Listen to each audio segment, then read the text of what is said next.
good. We're on time now? Yes. Okay, I'm looking at two. I'll call this meeting of the Marvin Village Planning Board, January 18th, at 6 p.m. to order. I see that we do have a quorum, and at this moment, I am actually going to turn the meeting over to Kelly, who's there at Village Hall, because I can't come in. I've got a bad cold, but my wife tested positive for COVID yesterday, so you don't want me in there around you. Are we missing anybody? I just want to double check. No, Marino's here, I see. Kent, got Melinda, John. Okay, I just wanted to be sure. Yeah. I counted 6 a second ago. Have you got her? 1, 2, 3, 4, 5, 6. We got 5 online, 2 here, 7. Yeah, 7. And our newest member resigned, right? No, Who? This is 7. We didn't. Who resigned? Didn't we have a member that No, came on and resigned? that's your other board. Who's that hiding back there? Is that Michael? Yes, there? Yeah, I do. He's full Yeah, of, no. full of vinegar today. No one has resigned. Don't jinx it. Why am I going to be there when you're... Okay, it's up to you, Kelly. All right. Let's see. Adoption of agenda. Has everyone had a chance to look over the agenda from our last meeting? From this meeting.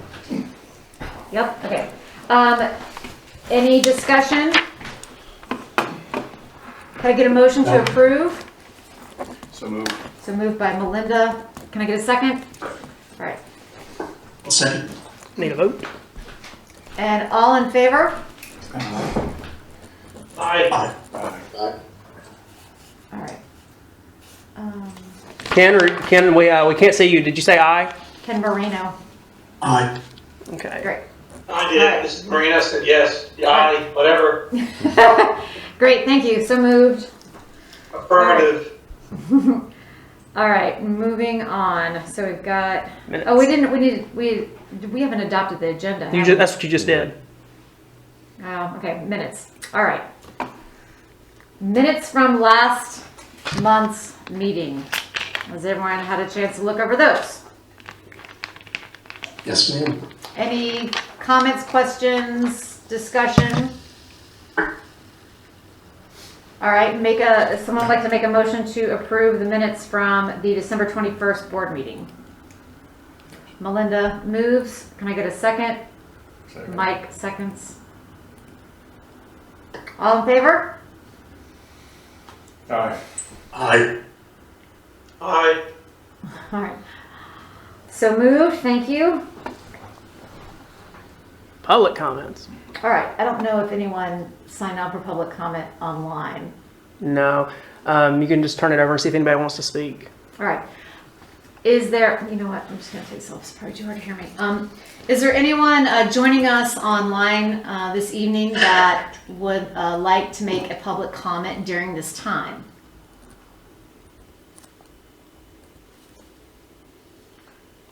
Going once. All right. Going twice. Go. All right. Moving on. All right. Items of discussion. Recommendation of the Heritage at Marvin subdivision sketch plan. Okay, so I had this on the last agenda, or I guess last month's meeting, still kind of carrying over. I do have the developer present to answer some questions. The PIM was originally scheduled back when our December meeting was going to be prior to this meeting. However, due to some scheduling with the holidays and stuff, their PIM is actually next week. All the proper notifications and everything went out last week. I'm sure that some of you guys that live in the vicinity will, if not, have already received a letter. We just got ours today. I was about to say about that. So that the PIM is on January 26th, and that agenda and information can be provided for the members that do not have that. So tonight, basically, once again, it's just kind of a general overview review. For any questions for myself and for the developer. that's kind of open for discussion there, as well as then we can make a recommendation tonight, or once again kind of hold off till after the PIM meeting. Once again, their PIM meeting basically is where they provide information to the public and receive comments and concerns. They don't necessarily have to revise their sketch plan unless because it already has been reviewed by staff and it meets our standards there. So it's kind of then once again up to your guys' recommendation, or how to move forward through after tonight. Time for the PIM meeting? I don't see Yeah, it. it's 2 to 4. Oh, did I miss it? 2 to 4 and 5 to 7.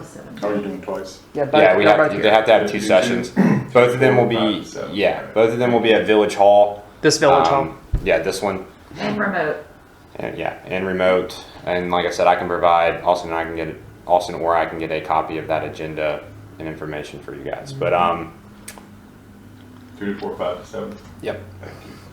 So And it's the same Webex information for both.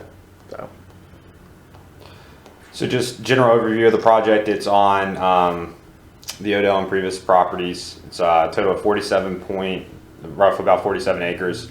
Proposing of 29 total lots, which is averaging a yield of 0.61 dwelling units per acre. Their subdivision proposes 14.86 acres of conservation land, which is compliant with our ordinance. It's pretty kind of straightforward.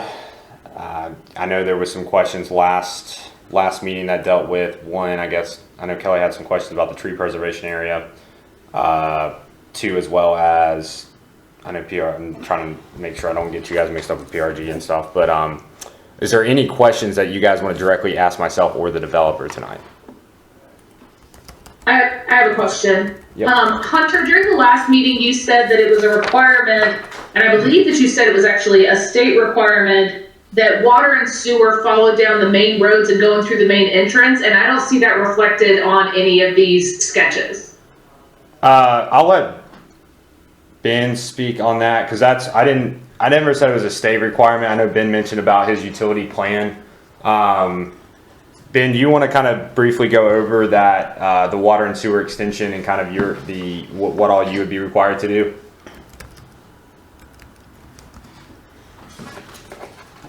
Sure. Sorry, I was having trouble with the button there. Generally, the Union County Public Works does require the water and sewer to go, as it services the neighborhood, to go down the street. If you have to access from off-site to get your sewer, though, you can't have a stub. You just have to have an access easement over the stub.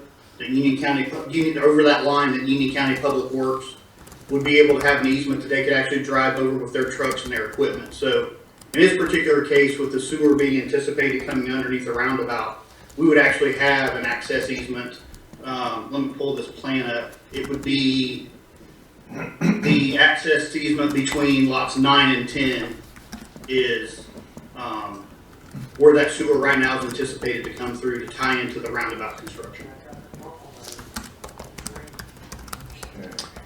Now, and Ben, just to clarify too, though, once the infrastructure's in, would you be stubbing it out towards Newtown off your main entrance at all for any type of future full connection or utility expansion? The water line would stub out there. The sewer line would probably have us stop the sewer line in front of lot 29. They wouldn't have us run the sewer line up to Newtown. Okay.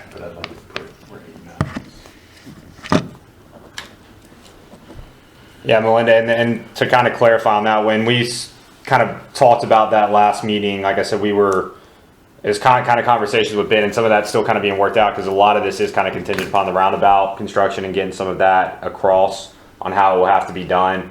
But I hope that kind of clarified a little bit of your answer there, or your question. Question, so at the PIM, will we have that plan that shows the water line? And so the infrastructure stuff is not part of the not a part of it. Okay. No, but if you do look on the second page, you can see kind of that access easement. Page 2? That's yeah. Between 8 and 9, you said? Yep, you can see, and I think it's dedicated for utility. The 30-foot wide. Oh, yep, I see it. Okay, that's what that is? Yeah. Perfect. Yeah, so they're full scale type. everybody else is tied together, and that's where the easement goes, where it's. Yeah, so the actual installed infrastructure will then be part of their, if approved, part of their preliminary plat and construction drawings. Perfect. It's- The conservation area, what, because this is not gonna be part of the Heritage District at this point, that just is conservation area. It doesn't have to be utilized for public access or, Correct. okay. Yeah, because this is still by right with the underlying residential at the current moment. I'll let if Ben, wants to add anything. Like I said, I know with the Heritage District being approved that they do have now the right to rezone and submit a different type plan if needed to then meet those requirements of that rezoning. But this is just this proposal is with the underlying residential district, and so everything that you're kind of referencing is it's compliant with that side of the ordinance, not the heritage side, because it's not zoned for that at the current moment. But even with the Marvin Heritage District, then they still have the option to leave it the way that it is and don't have to request for the rezoning, right? So, This doesn't have to be part of the Marvin Heritage District if they don't apply. correct. Like I said, that's when the Heritage District was approved. It's the boundary set for those property owners, but it's once again, it's their right and at their time. You have to opt in, Yeah. Yep. I don't know if this is pertinent to the design plan, but what's the entrance gonna look like? Is it just gonna be, it's just such kind of a dangerous little curve there that might be more on the construction side, but Yeah, so a lot of that, where their construction being proposed, they'll have to do, and like I said, this is kind of with our ordinance, kind of doing the first full scale from beginning to end, so you have to kind of bear with me because I'm kind of making sure I'm meeting all the ordinance requirements. They do have to do a traffic impact analysis study, and that is part, some of that's listed in here. Of their just general, I think was it on page 2. It basically talks about that, their general impact, but then when they'll have to get approval from DOT to get that driveway, or quote unquote like the access. And if DOT then can require them to do any type of improvements, if it's at a turn lane or so on, but that's kind of with that being a DOT road, that's sort of out of our jurisdiction. Ben, has there been any communication with DOT on your guys' entrance there? On any expectations on potential road improvements or how that will look? We've turned in the sketch plan for their review. We haven't got their comments back yet. 29 to 30 lots is usually kind of the cusp of where they start requiring turn lanes, but I would imagine with the traffic volume on Newtown Road that they will require turn lanes. Okay. What's their time frame on getting the plan back to you? How long It's do they usually have right it? around 60. It's right around 60 days usually right now. So they've had it for about 40 days. So I should have some comments back about any time. Soon. Okay, great. Thank you. Yeah. Yes. So what are we here to do? This is just a sneak peek and. Well, once again, so it's kind of up to you, to how you guys want to proceed. It's either we can make a recommendation tonight, and it can be as general as, that you guys recommend approval as presented, and barring basically no significant changes per the PIM meeting / outside agency comments. Because obviously if DOT comes back with some potentially, but some of that's out of our control. Or we can wait till February to have the PIM meeting comments, because that's part of their approval. The final approvals would be that PIM meeting minutes and so on, and if they have any changes. But if they have changes, it would come back to you regardless.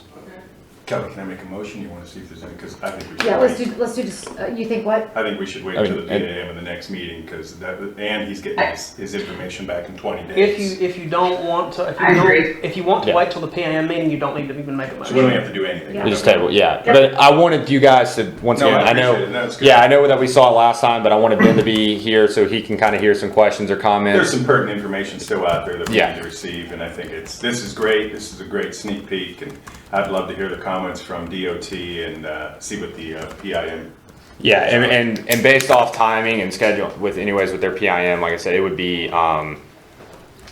it was going to be that would be contingent upon obviously your guys' next meeting, but it will be heard by council in March, the Okay. first meeting in March. And then you guys would just have to provide a recommendation. Question, are there any viewshed, requirements in terms of, tree preservation, perimeter? Are Is you, that, what is that? are you talking about there on the front side? No, the back, where we got 25 feet, up against some of Yeah, these so existing properties. our ordinance basically calls for, and it kind of all ties in, is so one, the front there is 285 feet, and our ordinance calls for any type of, calls for a view shed buffer, and there's a formula when it abuts, or fronts kind of a major thoroughfare in Newtown Road is identified as that, and it's based off the acreage, and then I guess I can't, not here in front of me, but basically the maximum is 285. I think what their yield was going to be 300 and something feet of a view shed, but the maximum is 285, so they meet that requirement. Our ordinance then also calls for a 25-foot kind of tree preservation perimeter strip. It's kind of like a buffer vegetative area that's supposed to just kind of remain undisturbed. Pretty much all our developments have this, or newer developments, like the Preserve, Winmore, all those kind of have that same thing. So it's just another requirement of our ordinance where that just stays kind of undisturbed, and it's basically kind of another buffer another buffer and screening type mechanism. But you were asking, yeah, so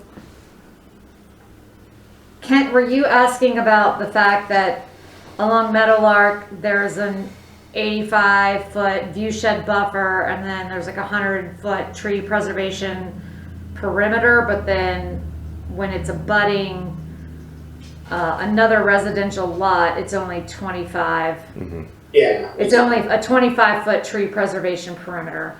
Correct. So- Yeah, it just extend there. Yeah, and like I said, our ordinance comes with, it identifies different roads and so on, and so that's why it's 285 there on the front, 85 against Meadowlark, and then 25 against adjoining or abutting residential lots. Okay.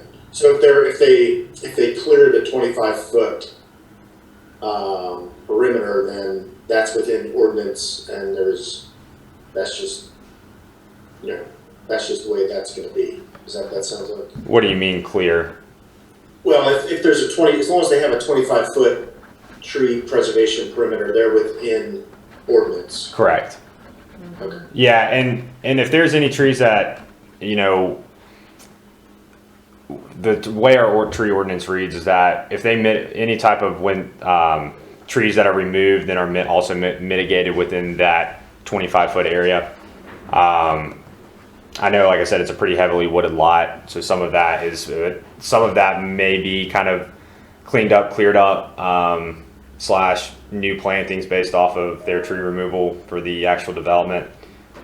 But that's one thing I'm working on is with the county urban foresters, our tree ordinance and how all that reads and flows, just because it sometimes doesn't fully make sense. So,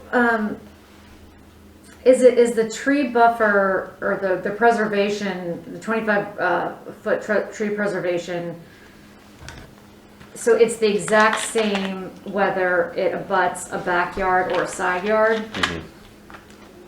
Because the Svanevex, man, they got like four houses that they're potentially build to see.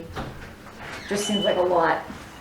Yeah, and like I said, that's based off of our the underlying residential and restrictions there. Now, once again, if they do apply for rezoning and meet that, that's where we did put in a larger buffer there for some of that reasoning. To kind of, like I said, to me, the 200 personally, that 285 foot at the front, I think could be smaller to then preserve it more at the rear, but that our ordinance doesn't read that way. And there's nothing I can really do about it with how it reads. So unless we make those changes, but still then couldn't apply to this proposal. It seems like a bunch of excess in a place where you don't need it as much. I agree. I mean, just from being a good neighbor perspective in general, it'd be nice to see things shifted away from those lots closer to Newtown. You know, I'm moving the lots, shifting them up to give more tree shed back to the existing neighbors. And like I said, all these comments and stuff, that's why once again, I wanted to have it tonight, because the developer can take the stuff and some into consideration to, you know, amend the site plan as needed. But you said they can't touch this front buffer though along Newtown. I'm pretty sure they can't. I mean, I know, like, for example, with the estates at Marvin Branch, that one was supposed to be, and I know that that's, I guess in theory they could ask for that. But that does, what they are proposing right now meets all our standards. So it's like, I think that was, you know, it's something that can be done, but it's not necessarily. Yes, so 285 feet was an actual, that's a maximum, right? Correct. They within, I mean, it could be smaller, I guess is the point. Well, so their requirement, and I can't remember if it's on my notes or if it's on here. I'd have to go get the ordinance, but there's a formula that's in place based off the amount of acreage on what their viewshed buffer is, and if their formula exceeded actually 285 feet, so the maximum is 285 feet, meaning that that's what their requirement is. They wouldn't have to do 315 if that's what the formula came out to be. And I can't remember if that's. So 285 is the minimum viewshed buffer though. No, it's the maximum that basically that they have to meet to comply with.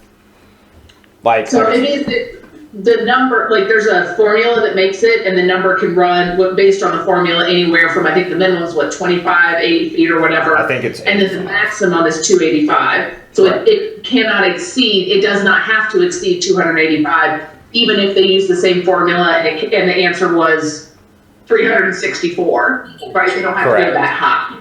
I want to say. So they can still go shorter. Why wouldn't they? Well, they have to apply for somewhere else. something. Why wouldn't they have to apply that additional footage?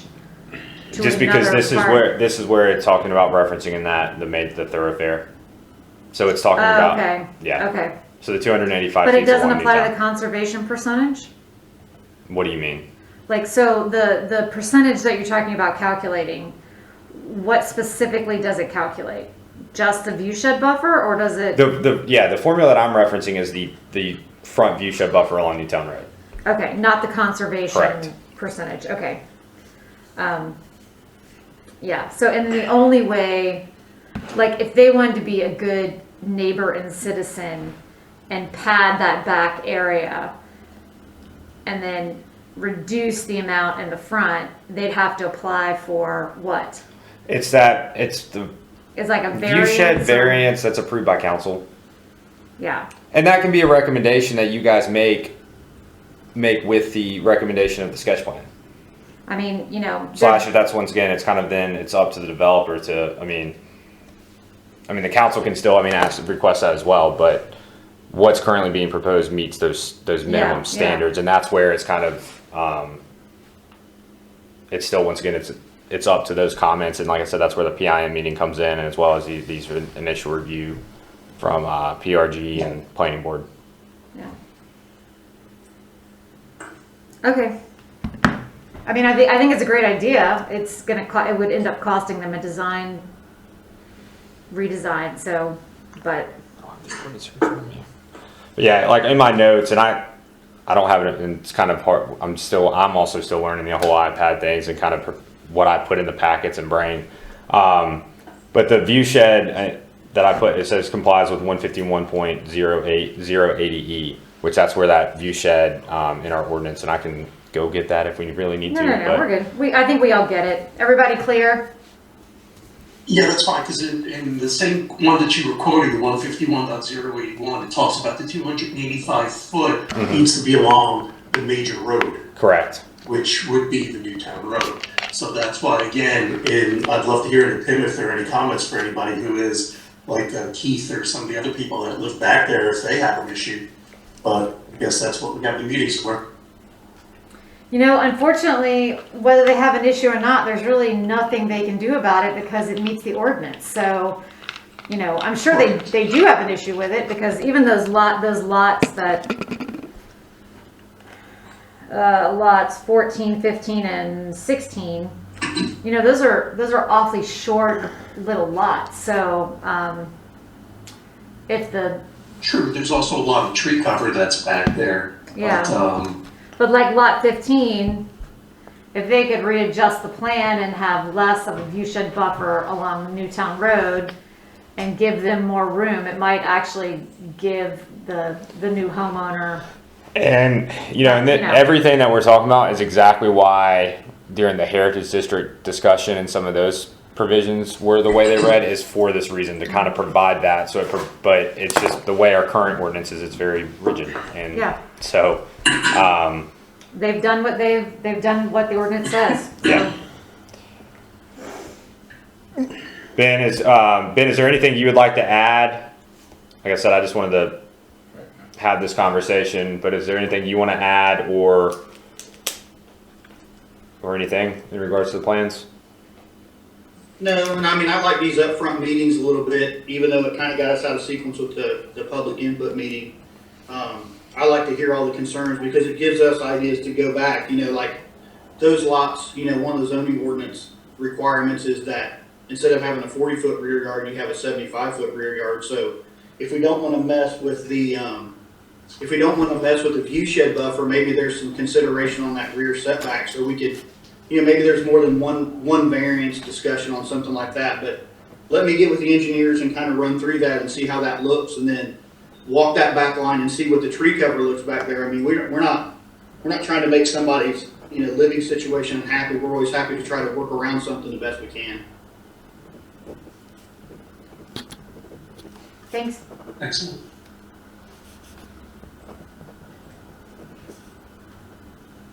Is that something that is reducing a 75-foot setback in favor of a thicker tree preservation, even something we can do within our ordinances?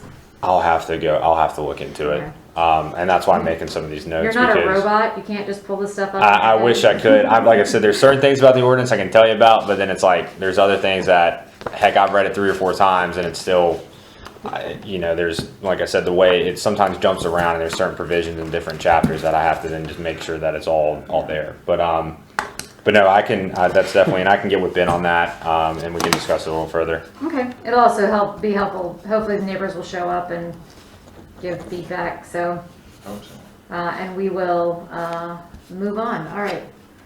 Thanks, guys. We'll table this until after the Public input meeting? PIM. The PIMS. The PIMS. Like the PIM Cup. Okay. Next month's meeting, right? Yeah. All right. Thank you, I appreciate the comments. Yeah, thank you for showing up, Ben. We appreciate it.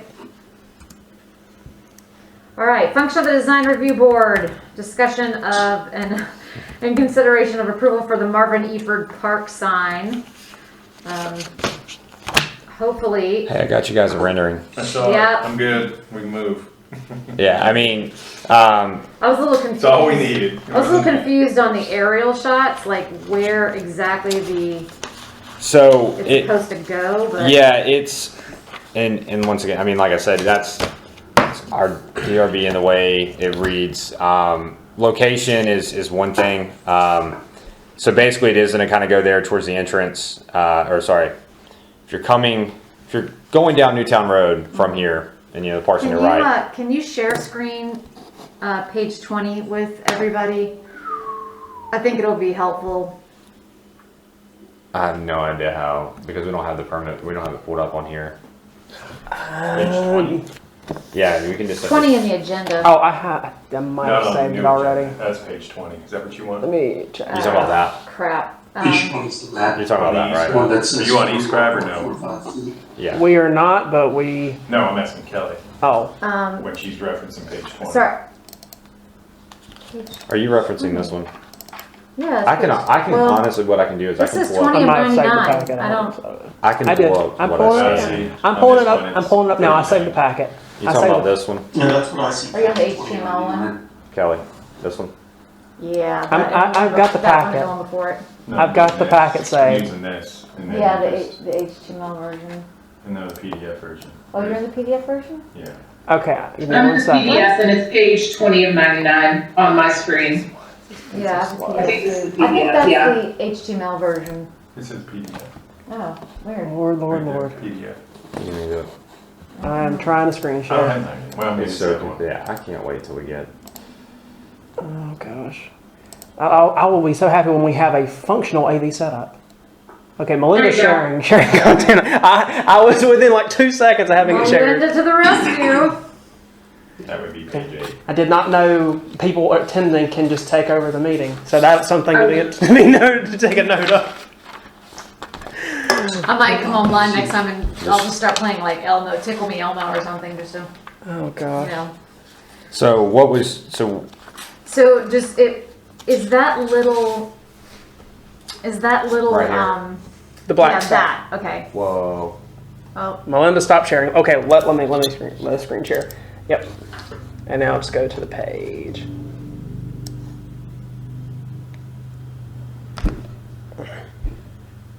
Oh. Almost had it.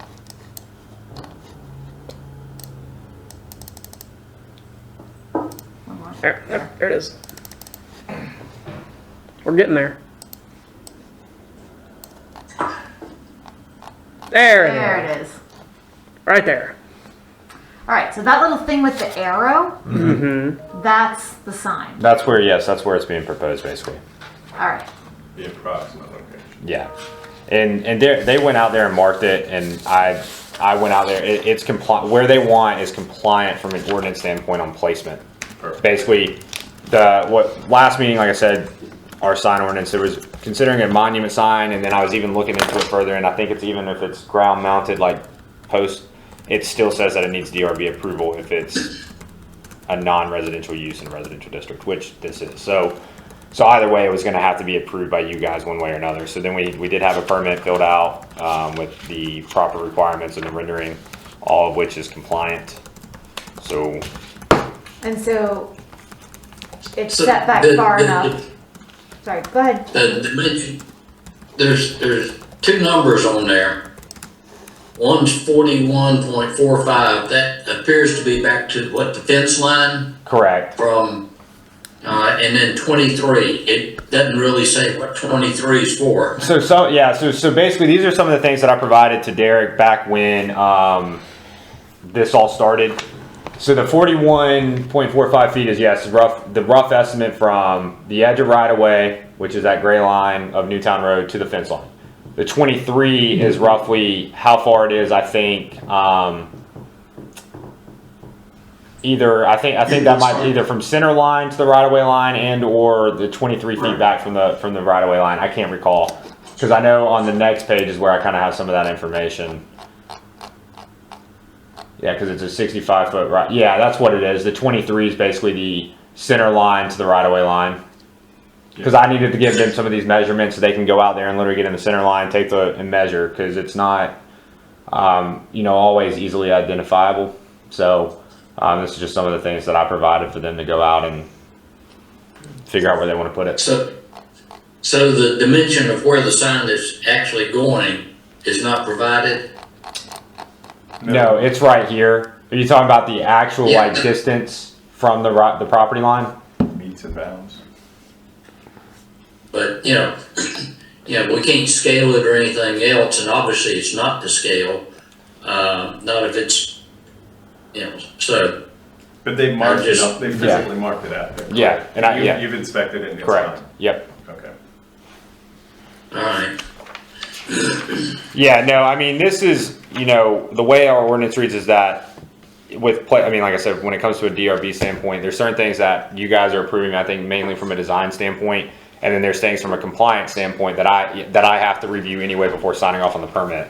And so the location itself is compliant, but then to actually issue the permit based off of the design, one was that rendering, but yeah, I was just giving the general location because I think in some other instances we have those, we have like full scale signage plans where they actually have more like engineered type drawed plans in some of the developments or subdivisions.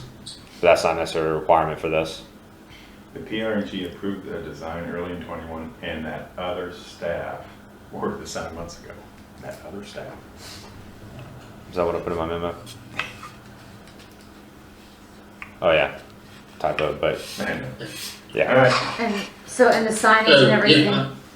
Go ahead, John. I may be picking, at naps, but the drawings, yeah, we got none of the drawings match the other drawings in my estimation. Every one of them's different, so I'm not. I understand. The first color picture is, we just focus on the actual sign itself and not how it's attached and set up. Correct. And then several of these others talk about four before post and stuff, but then looks like the one that shows, I'm not sure which page that is, but the sign itself is shown in blue, and then everything else is in, is in lines. And then there's at the bottom corner of it, it says bird's eye view. So are there actually four before post, two on each, and it sandwich the sign in? No, it's just it's just two posts. So basically, once again, the rendering is the actual sign itself. That's what we're that's one thing. The green signage is that's the picture. Of yeah, the sign and then itself. it will be two ground-mounted posts, which is not necessarily. I mean, again, how our ordinance and everything reads, but it's not. The additional drawings are then mainly about the design of the bracket, structure. the structure itself, which is not it's weird because that doesn't fall. That is kind of different from the actual sign itself. It's within where it talks about the post mounted and then what's allowed, but it's not when looking at compliance from like square footage of sign or the square footage of the sign, the height of the sign and all that. It's one thing, and then that we then have additional regulations on the actual the way it is, I guess, mounted. If it's if it's ground mounted, then it has like I think the maximum height is 6 feet, 6 or 8 feet, which once again, all that is compliant. Trust me, I thoroughly reviewed this.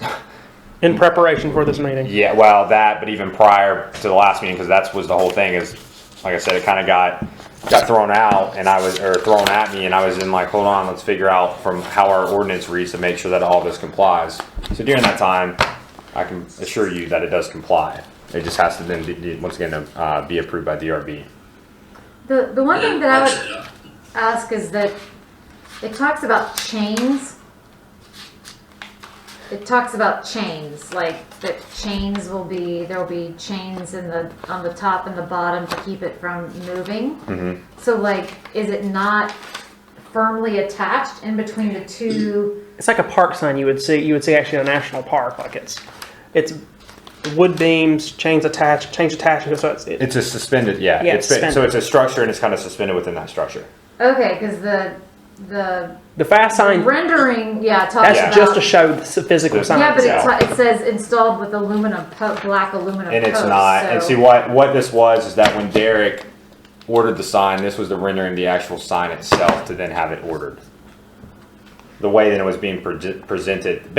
Basically, a little bit additional background is the way that it's being presented is potentially this was the way that it was going to be proposed, but then they had a Boy Scout that's doing an Eagle Scout project or Eagle to Scout. do his Eagle Scout project, and so he's creating an actual new different frame, and that's completely fine because Eagle Scouts, it's separated of how our ordinance reads on what approval is needed and not. And Eagle Scouts do not have access to rendering technology for posts. Yeah.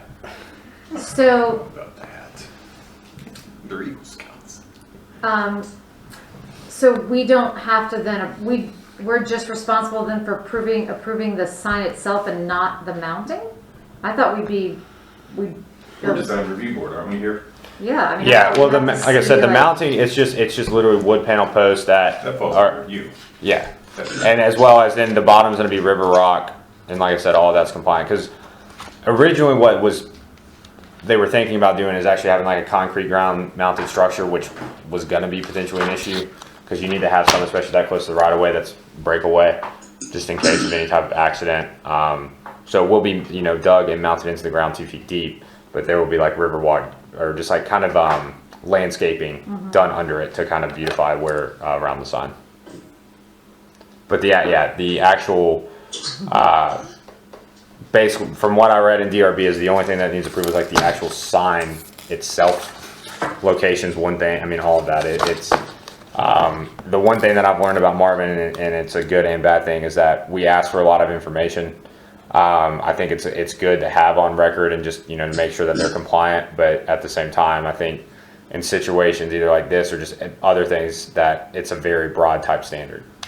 Yeah, I just think it's Did you put a picture of a national park sign in there somewhere? I did, I think, in the last packet. No, the last one. Yeah, I mean, just in terms of design though, pressure treated wood, I mean, what if it came back, pink? I mean, I'm just saying, like, there's no like color associated with it. And see, that's where even though and that's getting into our DRB language that I've been in conversation with our.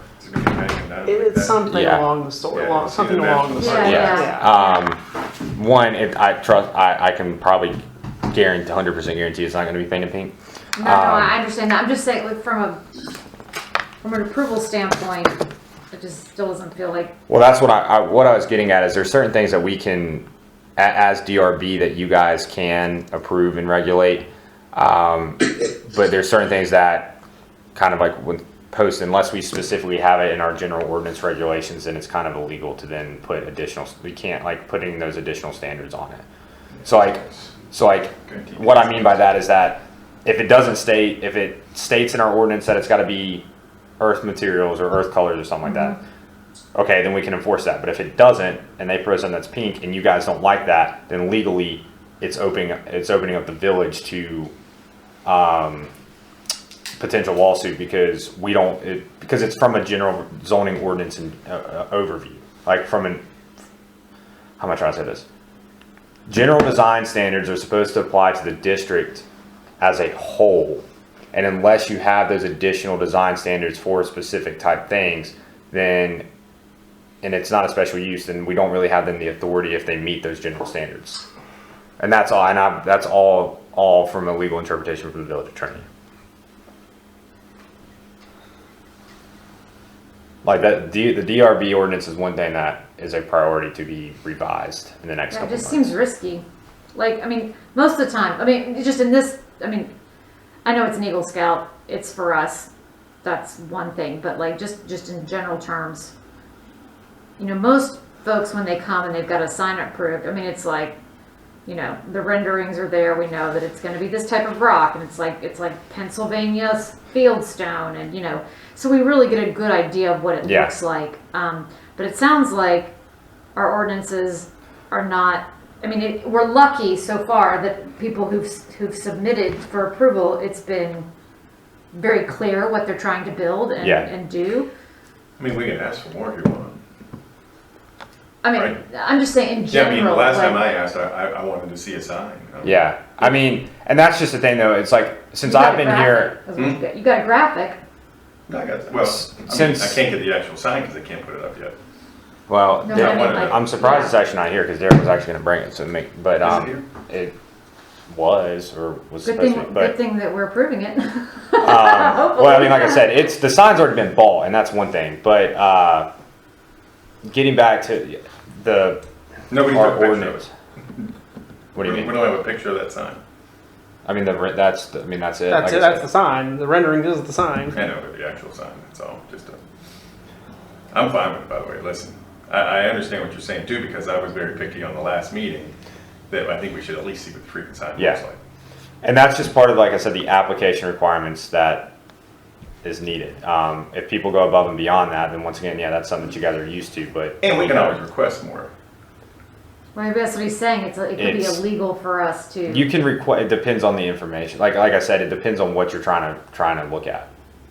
As in like, it would be staff's recommendation, like, you can request that, but it's nothing that's gonna change what you guys can decide on. I think we should make the actual rendering part of the Yeah. design package. And it is, Okay. You're correct. All right, that's all. That and location. I think in reality, based on your what you've said, Hunter, it meets our requirements as they are written today. Correct. But our requirements as they're written today may need to be added to that list that you're gonna cover later on about, code revisions. Yeah, like I said, it's Yes. the way, it's the whole DRB thing, and because, once again, if our zoning, But it doesn't hang. we rewrote our whole ordinances, we would be able to then create these design and certain regulations. The way we've been doing it is kind of a case-by-case basis, and that's not legal. But since the Eagles Like, we would have to have a general set of standards or change the way that the process is done. By chains. But I'd love to see that. I see it on another sign. I think it would have been appropriate to put it in this one, but I can see it from another national park sign.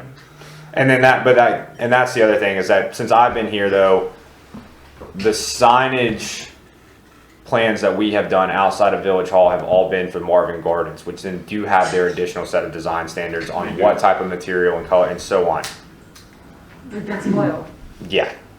But I mean, even like when Firethorn redid theirs, you weren't here then, but I mean, we dug into that. I mean, it was Once professionally again, it done. depends. now. It's the sign type, subdivision, because that's considered a subdivision monument sign. Mm-hmm. There's different regulations based off the sign type. Okay. So, and this is. This is just a ground mounted double post panel sign. Okay. All It right. is, but they also talked about chains that are going to be holding the sign in place. Yeah, Yeah. And that's something where I really would like to see. again, we did pull up Grand Teton. The Grand Teton National Park is That's where I exactly, was actually just looking, so thank you. So I went to National Park Center, it's a great Teton. Grand Teton is what we're getting, except it doesn't say Grand Teton. It'll say. Okay, Brad now I see what it Gifford. looks like, okay. All right, so, See, it's- interesting, okay. Well, I think we need to take a field trip and go see it in person. I agree. I agree. Second, So moved. that Grand Teton sounds really impressive. If he does that, he'll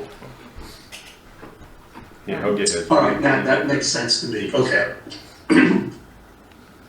Yeah, but I think this submission said chain to the top and then like at the bottom. I don't know if it was corners or. I saw it. Let's see, and Yeah, that's it doesn't really say.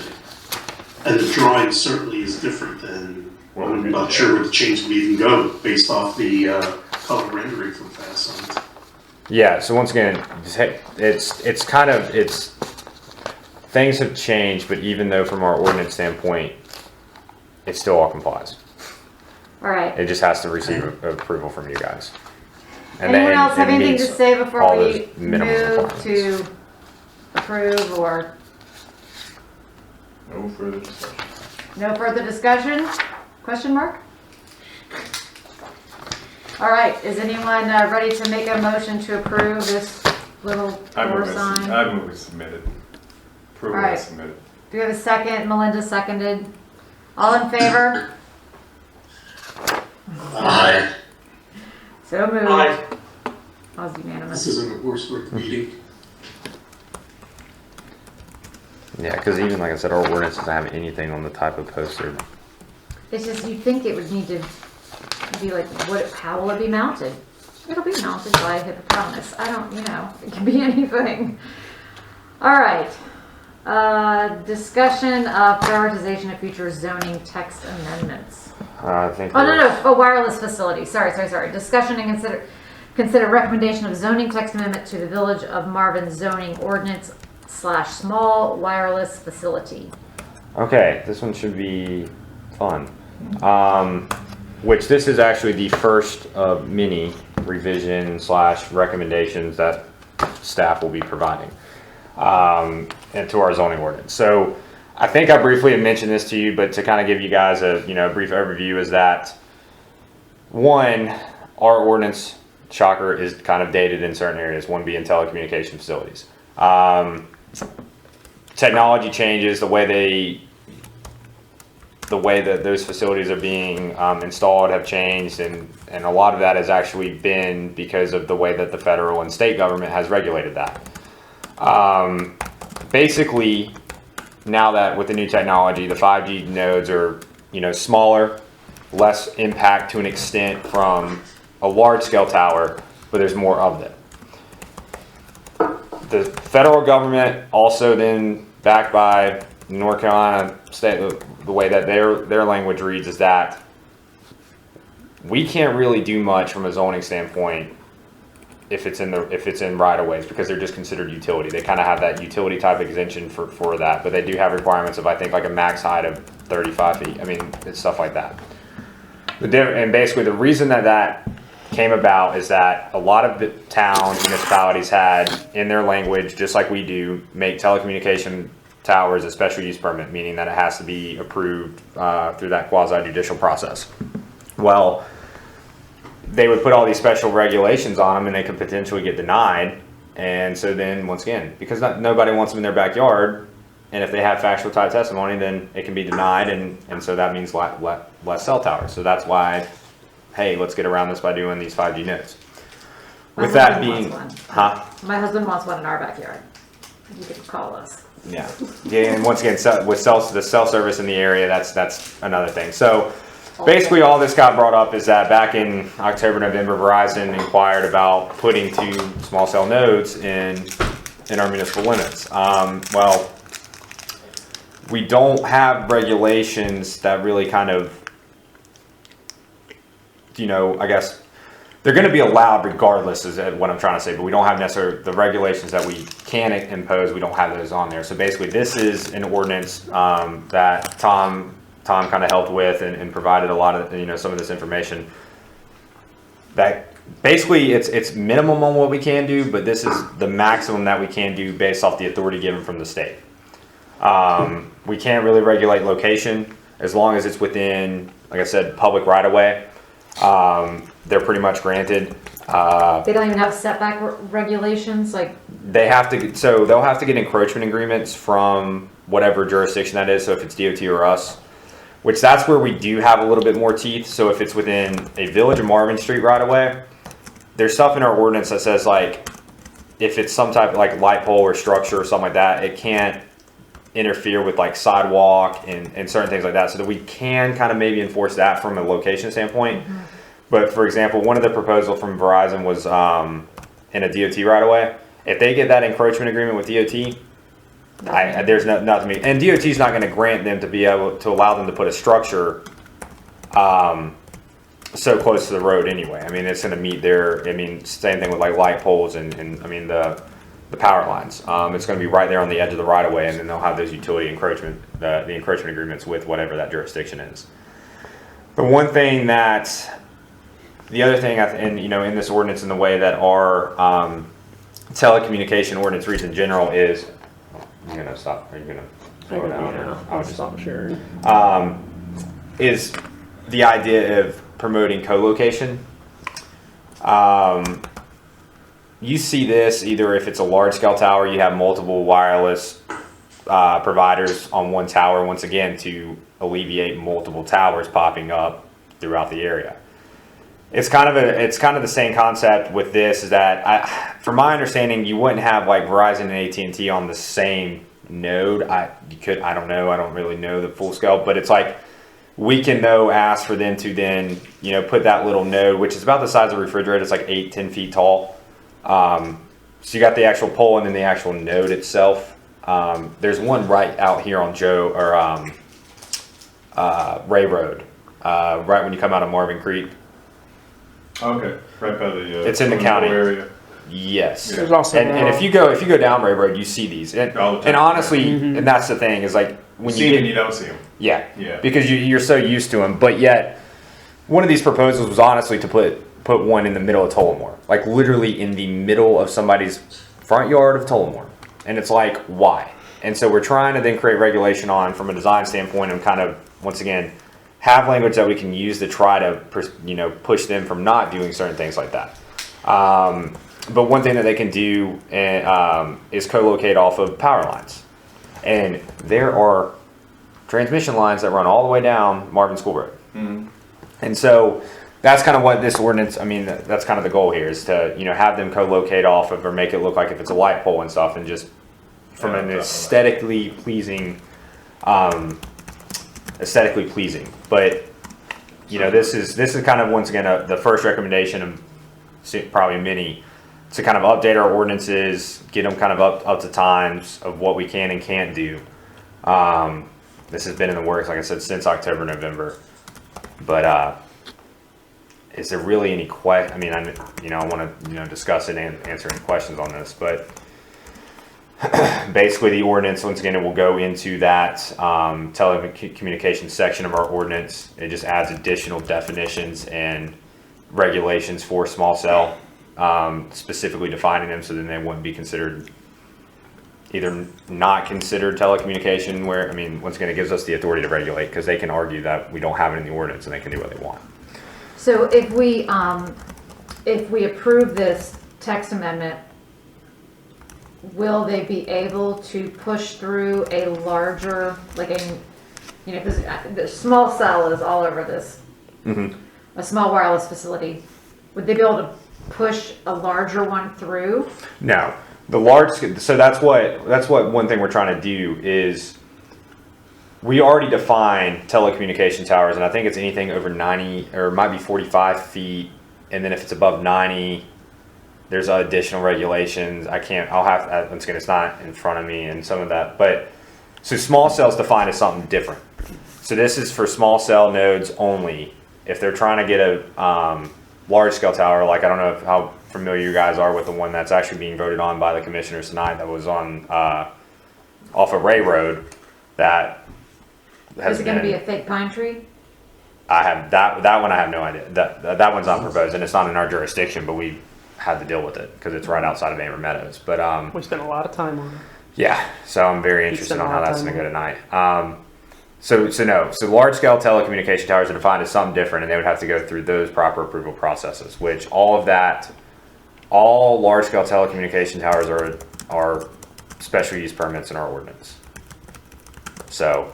But this, for the small scale wireless, this language would basically just have them stay in certain areas or attached to light posts. And Yeah, and like I said, just put them in someone's yard. Well, they could, but they won't. Yeah, the hope is they don't.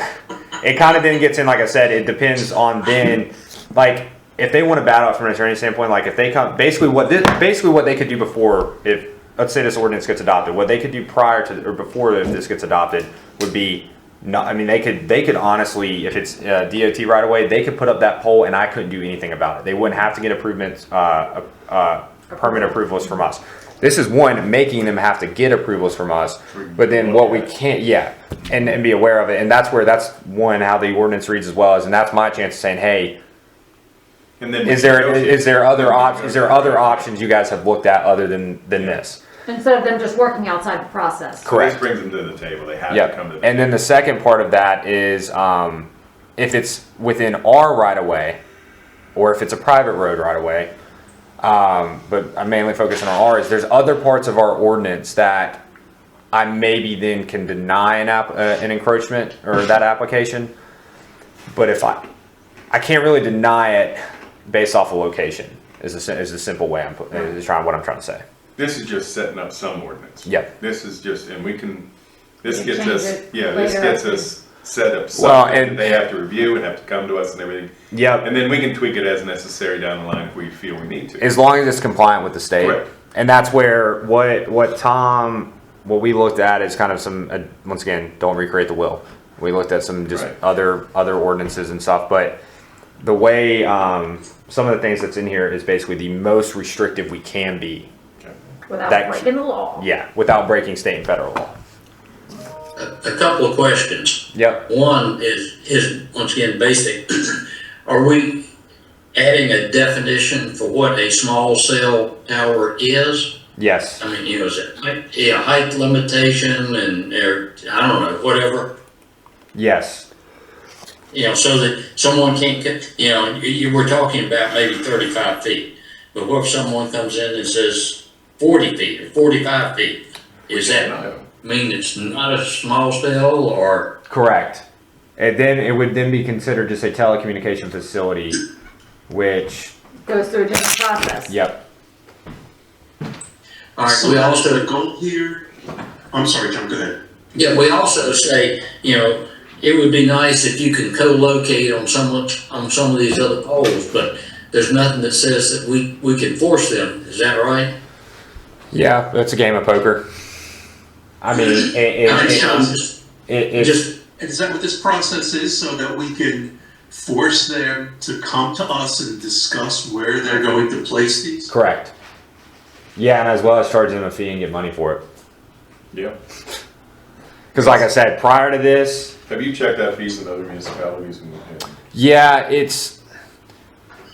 and this came up actually on the listserv, is it's also then interesting because the way 160D reads is I don't think I can technically charge fees for the actual permit. Like I can't make an excessive fee, like saying for a small cell application, it's like $500. Right. I have to then charge them engineer review type fees. So We have to charge for any services we incur. Correct. Based on reviewing it.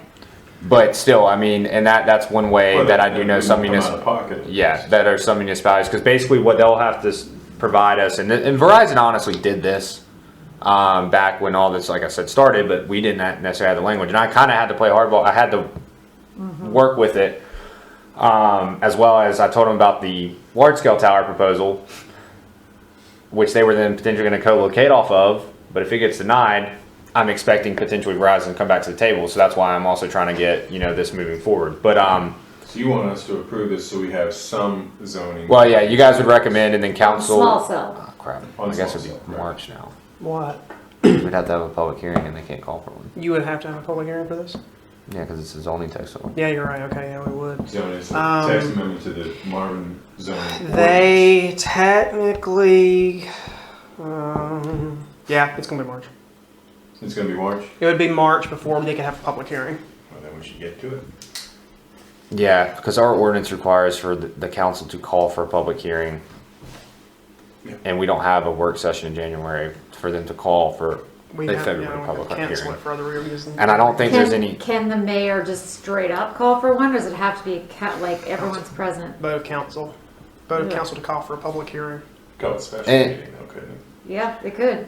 Just for this purpose, they could, Right. but we can't do that in the next week or so because we have staff that's out of town.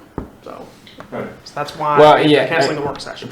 Yeah, and But that's not our jurisdiction right now. That's just good. yeah, I mean, like I said, we can recommend it tonight, and then Austin and I can look And then you into have it to work through to that. see if there's a way, because this is. They have to call for the special. Yeah. They have to call for a And a public because I hearing tried in looking, their February. because I got a special use permit application last week, and I told the applicant that it should be heard in February, and it was going to be on your guys' agenda tonight, but then we don't have that special. It's kind of that same thing as they have to call for that public hearing then, and I pulled the ordinance and looked at it, but I was going to talk to Austin and even Chaplin to see if there was a way around it. I had to be a Debbie Downer and tell Yeah, you I needed to get that call. so potentially, Well, it's going to be adopted either March or February. Yeah. If it can be adopted sooner, it'd be greater. But So can we expect to see additional language around the what did you call it? telecommunication. Telecommunication facility towers. What do you mean by that? Additional, just updating certain language this of that. just is small, right? So We already do we have. have language on Yes. the others? It's 151.065 Is it adequate? standard. I mean, it's a generic type standard. Again, it gets Those to are the heavily table. regulated at the federal Not that we can do and state much. level, correct? What do you mean? Small. Isn't there special regulations for large scale too? The restrictions. Yeah, I mean some of that, because like I said, the way large scale things defined is it's 45. It's either 45 or 60 feet. But then if it's over 90, then there's special regulations because then it gets into FCC and all that or not FCC, what's FAA? FAA. Yeah. No, FCC. FCC. Don't they rule? The FCC. That's FCC communication. Federal Commission. Communications Commission. Oh, And it's the FAA bonus, is it's the Federal airline, airways. Okay, I see Administration. your, yeah. It honestly probably needs both, but It probably does. but yes, we already have telecommunication tower, like traditional type cell tower language already in our ordinance, and it's pretty standard, does the job. And it basically, same thing, it's a special use permit. We really limit where it can go because we have that authority. And then for them to be approved that special use permit, that's that quasi judicial hearing and those special regulations that they have to meet.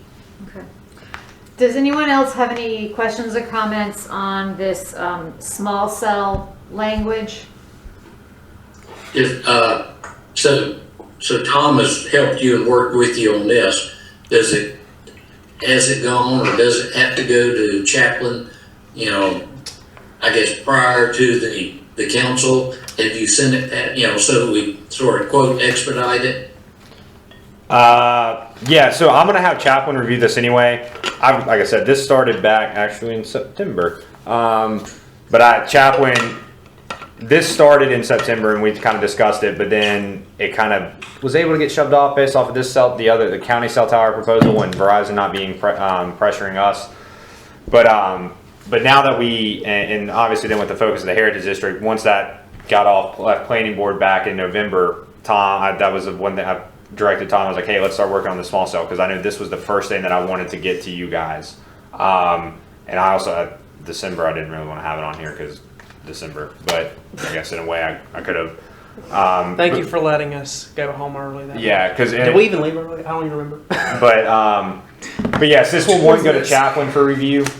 Tom did a very good job, and what we included in the packet of compliance with 160D and kind of that authority, and that's what Chaplain's going to look at. And so basically, Chaplain might have some comments, either if we're in his legal interpretation potentially violating the state or federal regulation, and or if he sees something that we could potentially stretch the limits and regulate more. He's the lawyer. Yeah. He's the town Village council. attorney. Yeah, Okay. yeah. Well, and my only, don't get to the end of it and then, Chaplain's got to look at it and we got to back up and wait. I mean, get it to him as quickly as possible. Yep, I wanted, that's you guys tonight. I mean, because like I said, this is kind of a straightforward thing.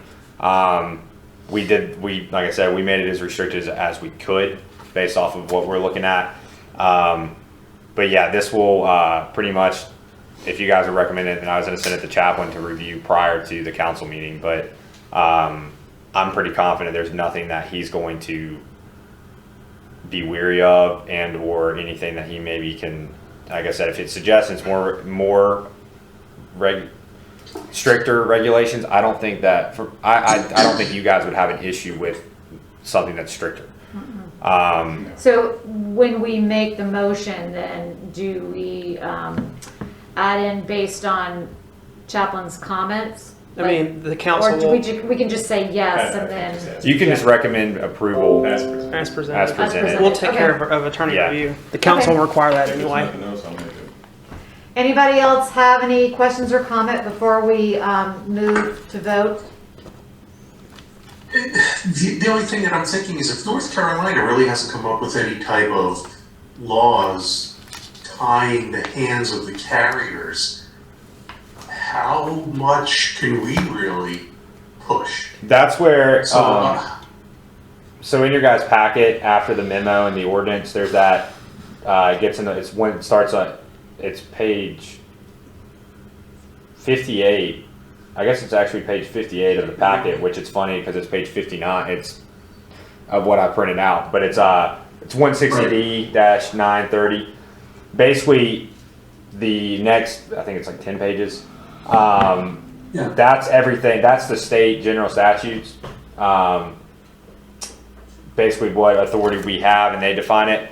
Like I said, how all this basically came to be is that these telecommunication providers started at the federal government and Congress lobbying because once again they were struggling on finding adequate locations to put telecommunication facilities, and the way that this got structured is with the whole infrastructure and or the push for broadband and connectivity throughout the United States, here's the way to do it. And so basically the regulations from those two levels are very thin because they're trying to promote this from a federal and state level. Well, and, let's be honest, there are so many people nowadays, even before COVID, there are a lot of Marvin residents that run their businesses out of their homes. So it's having good wireless connectivity is important. I can't even make a cell phone call in my house because I don't have connectivity. I have to go through a booster and all this crazy stuff. You must have Verizon. I do have Verizon, so I'm bring it on, Yeah. But it's it has to be responsible and it has to look. Area. Very much so. And I have Verizon. I'm not an expert on this. I have learned a lot about cell towers from the county one and this. And the way I explain it is I'm pretty sure, because if you look at your phone, you've got bars. And the large scale towers are mainly, you have data and you have voice. If you have bars, that's kind of your connectivity from the tower itself. But the 5G, then think of it as a router in your house. It's what pushes out the speeds, or if you have a nice high quality router and or getting it from your internet service provider, that's how you get faster and better speed. So it's pretty much think of these small cells as routers throughout for the data side of cellular service. We'll bring on the routers. Yeah. Just they need to look nice, and we need to be able to have a little control. So, But all right. Anyone else? Look, man, when you're fighting with 14-year-olds being online, and you got to do your freaking job. All right. Anyone else have any questions or comments? If not, let's go ahead and take a vote. And I think Mike was going to. I'll recommend approval of the small wireless facility zoning text amendment as presented. Boom. Do we have a second? I'll second Rich? that. Behind Mike. All in favor? Aye. Aye. Can't. Okay, got it. All right. Good. Thank you. That's it for voting tonight. All righty. It's a lot of work on there. Yeah, it has just the 10 pages of light reading on the federal regulations. Yeah. Talk Hey, like I about said- if you have insomnia, just bust this bad boy open. I put that in there. I put that in there. If you guys read it, great. If not, at least it's in there to reference. Just kind of like how we did. It's Bless your there. heart. All right, discussion of future, prioritization to future zoning text amendments. Yeah, so again, kind of building off our December meeting discussion is building kind of a game plan / action plan for this year. And I know a lot of this kind of got brought up. I know with the Heritage District, and you bringing up the land use plan as well as things that I'm finding in our ordinance. And so I did this in my previous job with one of my municipalities, looking at the land use plan, and I provided those goals and recommendations for you guys. And really what we can discuss a little bit tonight, but I would like, for you guys to take this home and think about it. And I want you to kind of take each objective or each section that provided like A is land use policies and implement goals, and I want you guys to basically I'm going to do a survey from you guys and get a general, hey, what do you, just getting everybody's response, here's what, and get the numbers and the data and see what the general consensus of prioritization is. Because there's certain, the vision statement, core policies and goals, is that where the attachment there, is that what you want us to do? Yeah. Okay. So in there it says priorities and principal land use policies, and it goes A through H. You can prioritize A through H. Mm-hmm. However, just put it, like I said, one, and you guys can do this, send me an email / I might end up, I think I've got a template of something I did in my previous job that I might send out to you guys, and then just get your responses back and then have them for the next meeting. But A through H, or then you can even get into those specifics if it's, A1, or actually it's going to be where it talks about identity and sense of place and community. There's certain things that you can prioritize in those specific sections. and what my goal is then take what the priorities are, and so let's see if I can find an example. Actually, here, let's just use this one. So it's B3, which is on page 75 of your guys' packet. Says to protect natural landform features and differentiate Marvin from other communities. Example, wide view shed buffers, heritage trees, stuff like that. Let's say that's a general prioritization. Well, as we kind of discussed in that subdivision, is the way our ordinance reads is kind of confusing, maybe not clear. So if, I'm taking your guys' responses based off of then how much certain sections are in our ordinance that I know need to be updated, and kind of creating a hybrid approach. So we're kind of being proactive. Because there might be something that's in these goals and recommendations that I haven't even thought about. That you guys, as Marvin residents, and a lot of you guys being here a whole lot longer than I have, know the community and know what, maybe we should focus on. And then in turn, what I'll do is, however, whatever that priority kind of list is, get what our current ordinance reads, provide staff recommendation as in, okay, this is whack, maybe not as restrictive as what we're trying to get with this goal, the goals here, and then work on a text amendment, and then we'll kind of, I think there's going to be a lot that's going to happen over the next year, but I think to be proactive and meet some of these goals, I want to meet some of these goals and recommendations that's in this land use plan. Is there a way to, because I think, thank you for asking. Is there also a way, because we don't know, Mm-hmm. like we can prioritize these based on our own personal, thoughts, but at the same time, I would also like to know where our ordinances are, where are they a hot mess that we need to address? Do you know what I mean? Like, I'd like to know from you and the staff, like, what do we need to clean up? Because if there are things that, I know, but I mean, like, These so are like, the ones would be where they're good. Yeah, that would be much faster. okay, so, Well- but I mean, like, there are areas that were probably, where there are a lot of loopholes, or like it's unclear and messy, and it's causing your team to Not to mention unenforceable areas. yeah. But like it's causing you more work because you're having, it's unclear, and so you're having multiple submissions. Like, we want you guys to be able to be as efficient as possible, and the correct language clears a lot of that up in terms of submissions and blah blah blah. Anyway, it would just be great to know what the staff thinks needs to be worked on. Bring to a month for us to clean up. So that's what my goal is. Yeah. Is I want to see what I'm trying to kill two birds with one stone, meaning that I know what's a hot mess, or I don't know all about hot mess, because there's certain things that I haven't, once again, kind of You haven't encountered yet, yeah. But take, for example, our sign ordinance, hot mess. And I think there was another thing in here that talked about signage.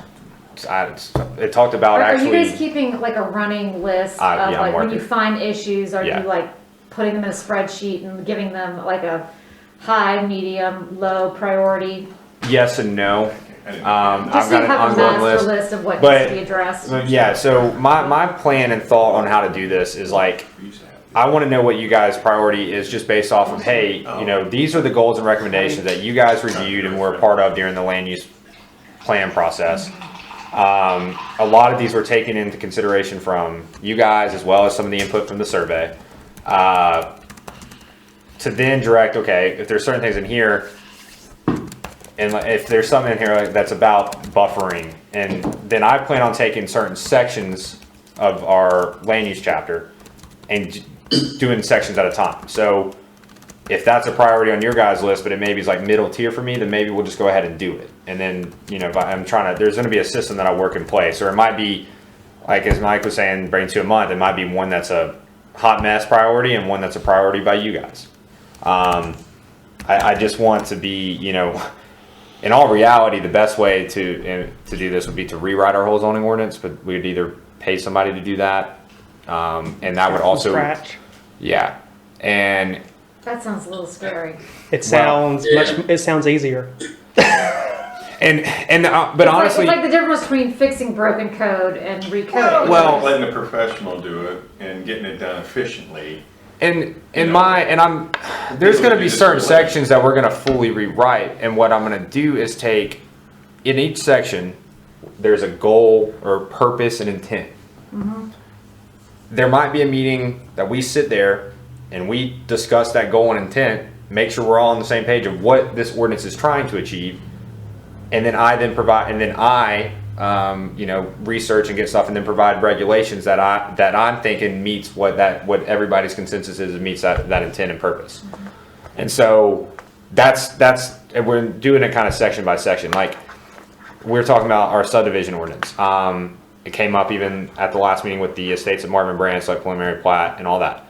And my professional opinion is there's an extra step in there, meaning that I don't know if you guys should see a sketch plan, because most sketch plans are sometimes approved administratively, because if it's compliant with the ordinance and they then have the right to approve. But it's like here, well, if they approve the sketch plan, they have to then provide the preliminary plat and construction drawings, but legally we've already approved something and they kind of are vested in. We've screwed ourselves. Yeah, it's like then it's like it came like Exactly. It's kind of another step that the applicant has to do, as well as takes time that you guys have to review and then ask those same questions. And like, well, what can and can't approve? And it's more board time, it's more staff time, Yeah. it's another public hearing, It's it's not another $200 in advertising. It's So like Just an example. for example, with that, are you saying if we eliminate the sketch plan approval, or make an administrative, meaning they would still need to submit most ordinances still require the sketch plan and PIN. The sketch plan, however, does not have to be when I think of sketch plan, I think of What we got last week. You mean I napkin think drawing? of a rendering, like, and I can go get one from the office, but it's like, there's one up there that's Broadmoor that says site plan. That's like, it's a generic thing. It's basically kind of that first page of the heritage one, or the second page that has the lot design and all that. Because all that I'm looking at, or the sketch plan approval for the general concept is, okay, how many lots, is it compliant with the ordinance? Are those lots compliant with the ordinance with minimum regulations? The rest of that, like we talked about tree preservation and infrastructure, well, a lot of that's then in the preliminary process, but you guys are asking, so it's like, it just kind of creates We're that asking confusion. about it. So before, yeah. from an administrative standpoint, the sketch plan could be approved administratively, then that allows the applicant or whoever to then get those engineer drawings and an actual preliminary plat. Then you guys, that's where you review. So does it It's- save them time? Because like, what if then we come up with things that we would have come up with during that sketch review process? They've already got engineering drawings, and then they have to go back. So like, does it save them time on the front end before they get all those engineers and architects to draw everything out, or does it? Do you see what I'm saying? Yeah, Like, and no, and I there's think a benefit to seeing it before those drawings. I agree, and that's where it could be then that we take where the preliminary plat and construction drawings don't have to be approved by you guys, because that's a lot of engineer and staff review. There's nothing at that point really. I mean, because that's where it gets in the infrastructure and the storm. I mean, a lot of that is then, like I said, based off our engineer design manual, and then what I do at the preliminary plat stage and even the final plat stage is pretty much making sure that it's compliant and nothing's changed from the previous stage. Yeah, I mean, honestly, I don't know how you guys feel who are online, but I personally would rather see it at the sketch phase at some, just because we can have the conversation. Once it's already compliant and we're talking about gutters.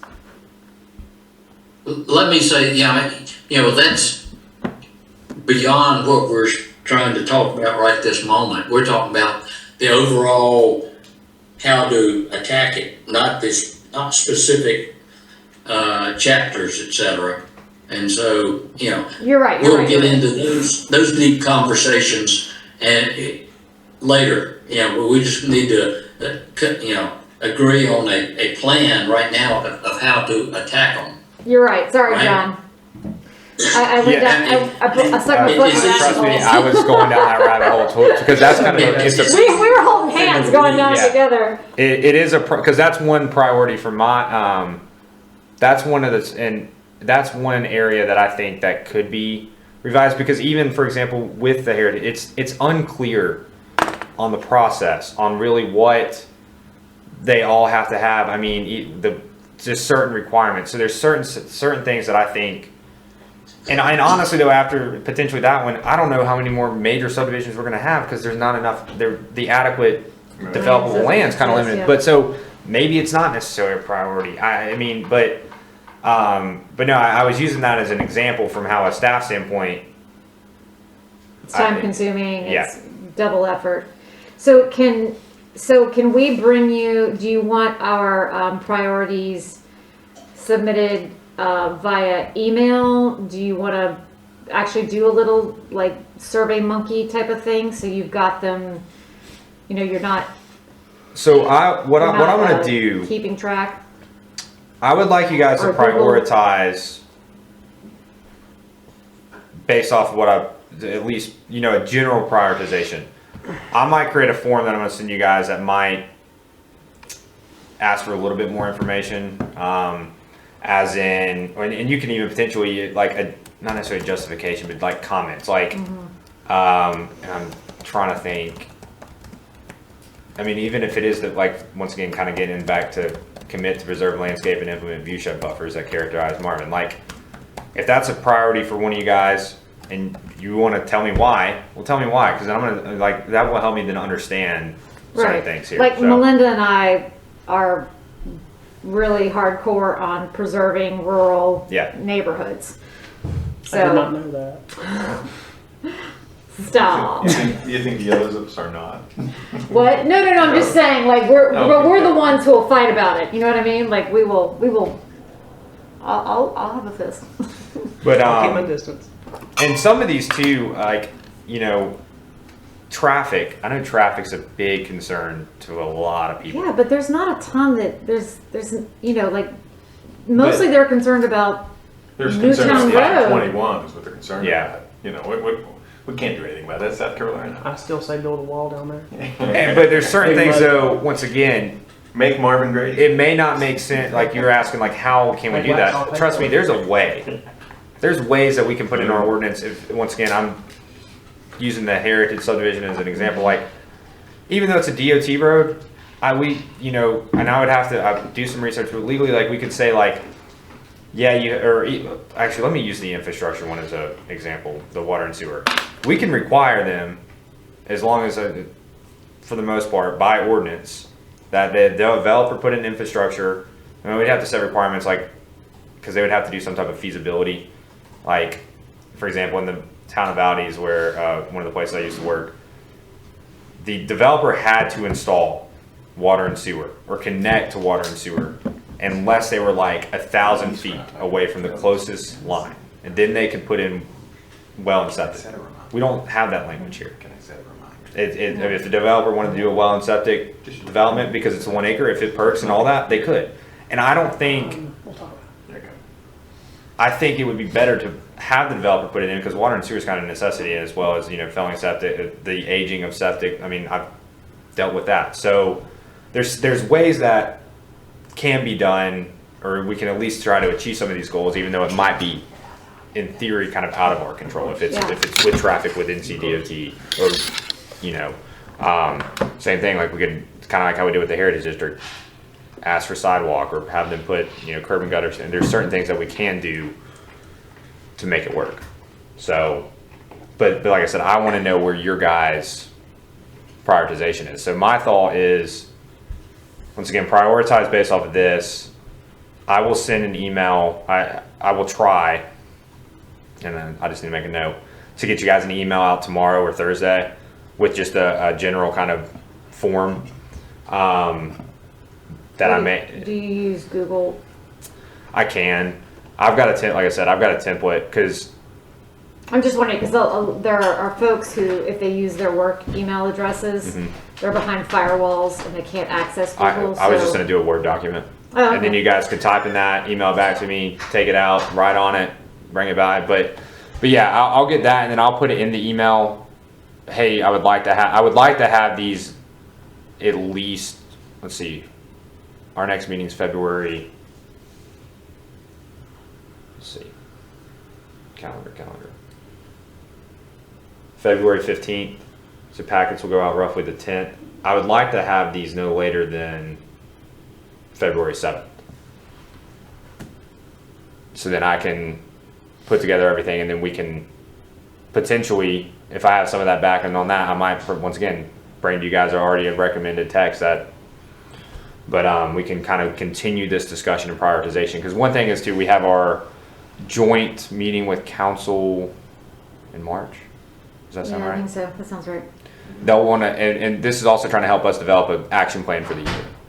Like, I want us to set goals and recommendations, because I work best when I know what you guys are expecting. And as well, if I kind of, have that, then that helps me prioritize what you guys want to see, and just let me do my, I guess helps me do my job, and, efficiently and I think effectively for all parties. So, Well, I mean, I appreciate you asking, and we'll all give you our opinions, but definitely, do not, if there are things that need to be fixed, let's get them fixed. yeah, and I'm working. Part of the other thing that throws a huge wrench into this is that we're having a reorganization and cleanup with the company. Growing great, by the way. Yeah, and I'm lost, as in it was something we contracted with the company to do. One, the 160 changes, to reorganize and recodify ordinances, and It's the project. and then it it seems just like kind never of, ends. with Rohit leaving, and Rohit was the only one kind of dealing with it. Austin and I both are kind of have no idea. Not that there was anything, but it's what was kind of. We're playing catch up, Yeah. and it's very hard. And to so catch some up. of that does throw that's part of the reason why I have an ongoing list, but I don't want to do anything, because some of this was slightly fixed with their reorganization, because it's certain things where in our ordinance it can, like the tree section, it talks about tree removal permit or what can and can't be removed and blah blah blah, but then it will randomly reference maybe another section or doesn't reference that section, and then you get in the zoning ordinance and it says, well, the language that's in chapter 93 trees is excluded, because it does read this actually at one point, if your lot's created before July 1st of 2004. So it's certain things like that where I might have it on my list, hey, we need to fix, but it might just be because I haven't found that little clause in another section or something that makes it all make sense. And so some of that might be addressed in that reorganization part. It's a lot. I mean, it's a huge, thick binder, so. Yeah. And it's online, right? So can you do does it allow you to search and find? Yeah. And that's stuff, so. That's honestly how I find a lot of it, is I will search, for example, signs, and pull up some of the sub-chapter headings. I'll read in one area, and trust me, this is why I get confused and all this other stuff, and I'll go read another section, and I'm like, this doesn't make sense off of what's reading here and what says here. But at the same time, there could be a little middle section somewhere that I'm just somehow missing, and you don't know what you don't know. Yeah. And this is not just limited to our ordinances. We're looking to revise, update, modernize pretty much everything in the village, from procedures to technology to our office. And I know, I understand. And there's certain sections. I mean, I'm mainly focusing on chapter 150, which is subdivision, 151, which is land usage, 152 is outdoor lighting. I think those are the three main ones. 93 is trees. However, I've already been working with the county urban forester. He's pretty much rewriting that ordinance based off for his recommendation. Well, DRV falls under 151. Okay, I couldn't remember which one was what about gates and private roads? I don't know if that's in land usage or if I think it's probably in land usage under structures. But once again, that's one that could tie into our roads, streets and road chapter. Because we already have direction on that. Yeah. Okay. Lots of ordinances. And like I said, if there's things that the board members want to individually discuss or ask questions about, I'd be happy to sit down or point you in the right direction. But our ordinances are currently online. It will take you to American Legal, who we currently do our codification with. It's American Legal, right? It's American Legal. It's not the most up to date It's definitely not. because it's We don't up want to to pay them more money when we're already paying Yeah. new people to come. like if you look at that ordinance, it will still say conditional use permit and have some right. And that's the other thing that I'm also part of this prioritization is there's some things that with the 160D and housekeeping things that Tom did before I started that were potentially addressed and taken care of. And I've read those, but it's putting two to two together because I find things in the moment that could be addressed that until once again we get it all recodified with our new service, I might not. Once again, it might have already been fixed, and there's no use to go down that rabbit hole. I do not envy you. Yeah, it's it would be a whole lot. Prioritize our hot topics, reassign 5.3, review sections returned to you. What are our priorities in section 150? Yeah, and I'll send, like I said, I'm gonna send you guys probably a general form by the end of the week. Got it. Okay. But I just wanted to kind of go over that, and then if there's any questions, comments about anything specifically, let me know. And Austin, will you notify, like, before our next meeting when you send out, our agenda and stuff, will you just tell everyone a reminder? I will. If you haven't filled out the form, get it in before the next meeting. We'll make sure to get that out. All right, everybody cool with that, with providing your feedback before the next meeting? Alrighty. And You if said you, the 7th or the 2nd? The 7th, that Monday. 7. Yeah, the sooner. 7. Yeah, the sooner the better. But that is the drop dead. Like, hey, if you don't. No, get this- that's fine. I just want to make sure. I'm going to try to do it as soon as possible. one of the reasons why that's the day is we're moving in Village Hall the next few days afterwards, and we're pretty much going to be shut down here completely. Oh, I didn't think about that. Maybe we should leave it. Yeah. Gotcha. Just don't call us to move. We'll leave it at the You 7th. might get drafted to help us move. And like I said, I'll put all of this in an email. Yeah. Just to kind of reiterate all of it.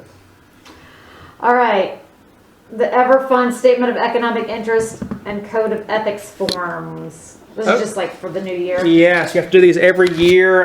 We are looking at updating these because they're a bit excessive for being on a board, but they're in your packet. I need a copy of the code of ethics form signed. That's the one that you literally just have to sign at the end.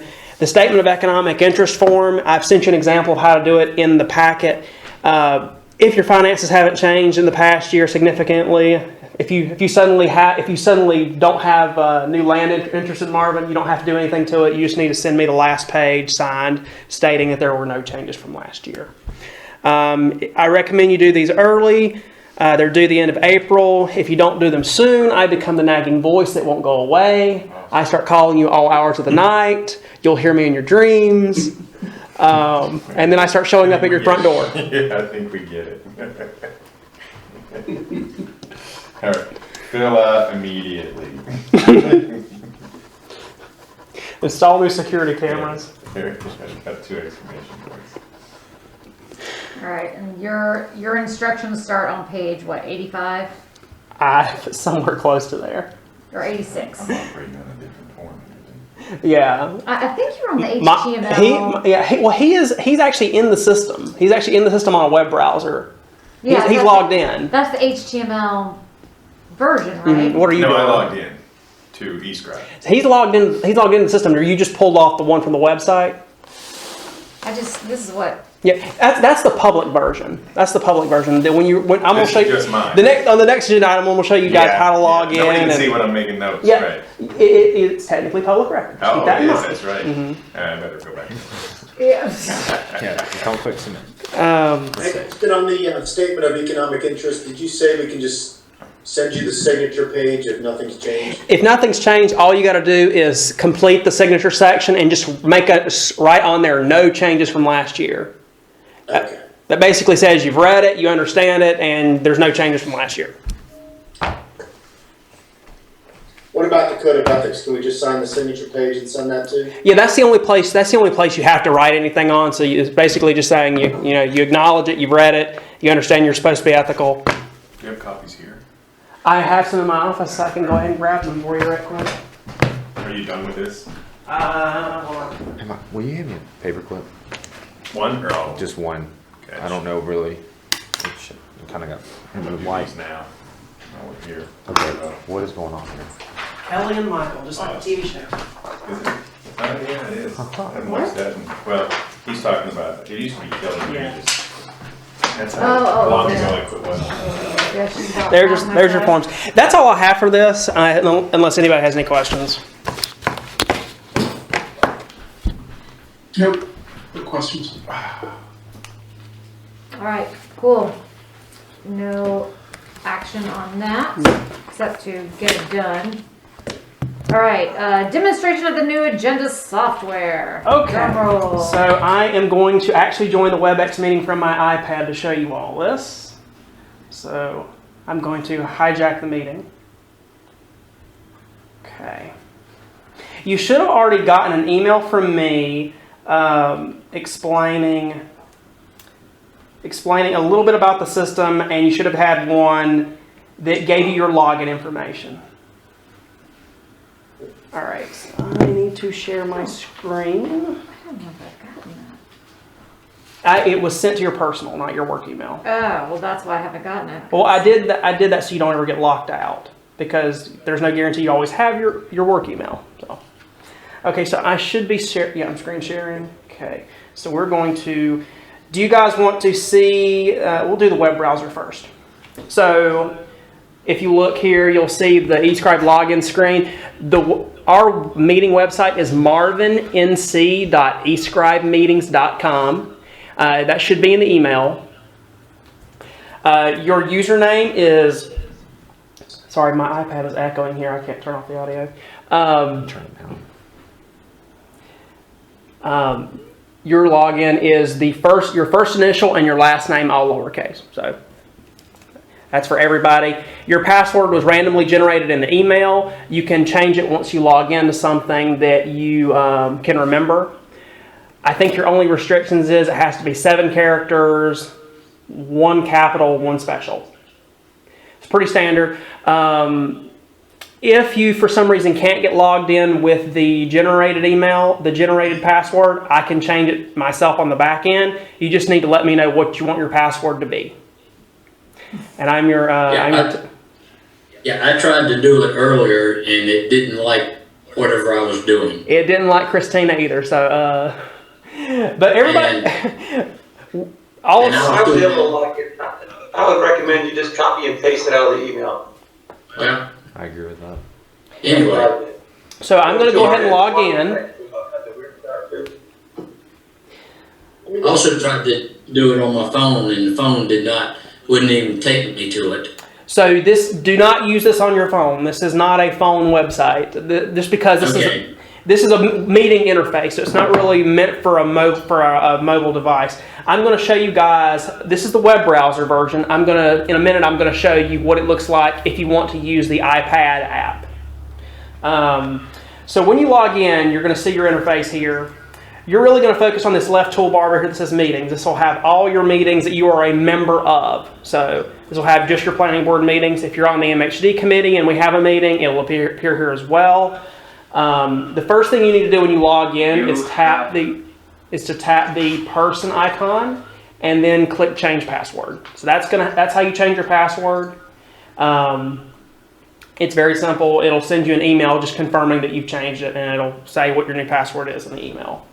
Pretty standard.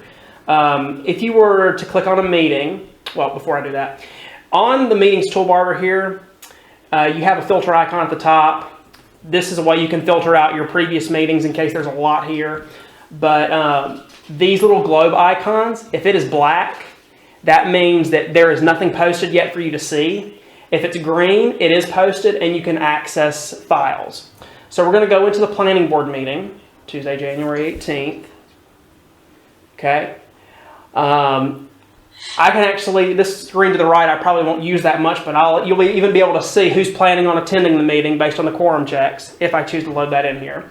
But you'll see on the left, you'll see the actual agenda, item by item, call to order, adopt the agenda, public comments, the items of discussion, and you'll see little icons next to each agenda item. The paper clips means that item has an attachment. If there's a gavel, that means there is a vote pre-programmed in. There are some other icons, but those are the main two. So let's go to adoption of the previous minutes. So we click this. Okay, you've got details, comments, and votes. We click details. There is your attachment. So that's what you would tap to go into the document. So there's your minutes, just as you normally have them. Oops. Go back. We go down to votes. I've already got them vote loaded in. You can actually see how you voted already. So there's Melinda made the motion, Michael seconded, result. Pretty easy to use. And this is how you navigate the entire meeting. You go along, you open the attachments, you can make notes in the system, and that's what Michael was making good use of. If you click the comments tab there, that's private comments. That's stuff that only you see. That's where you can take notes, and as soon as you stop typing and click off of it, it saves the comments to the system. But you said those are public? They are public record if someone were to request them, so just don't be explicit. And nobody does that. But they are technically public record. Technically, anything you write in this room is considered a public record, and you're responsible for maintaining and yada, yada, yada. But this is the most basic stuff in the system. We are going to roll out more features in the future. There will be electronic voting on certain devices where you can click yes or no on a screen to vote, just so that is automatically captured in the system.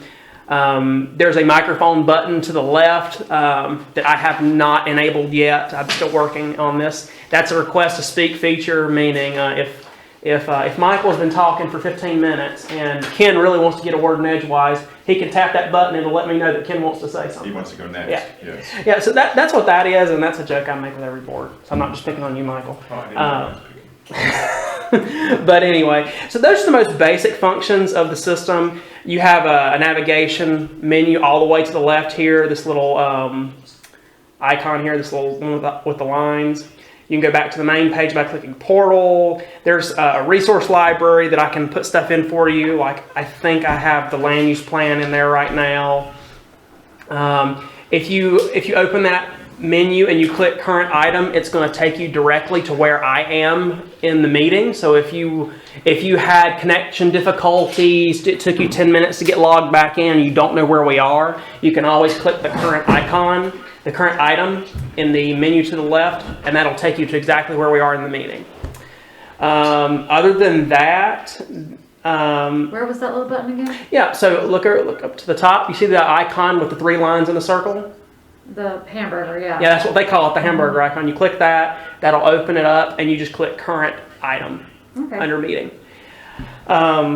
There's an announcements tab where I can send you all little messages. I can send you all a message like, if, for example, we had someone in attendance that I wanted you to know about, I could leave you a reminder, such and such will be in attendance. Yeah, I can leave you reminders like that.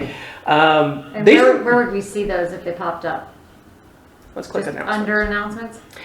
Or does it alert you when I have never used an announcement before, so I don't know exactly where they're going to pop up. They will pop up. Stumped you! You did. If you're on I'm going to go ahead and switch to the app. So if you were to log into the iPad app, now this app is just on iPad, so if you don't have an iPad, this is not much help to you. See the announcements box at the top here, so that's where you would see that. Your meetings are down I don't here. have an iPad, so. Yeah, sorry. We could, so there is a pro version of this app that has more features. It's what council and staff uses. It is also supported on Windows tablets.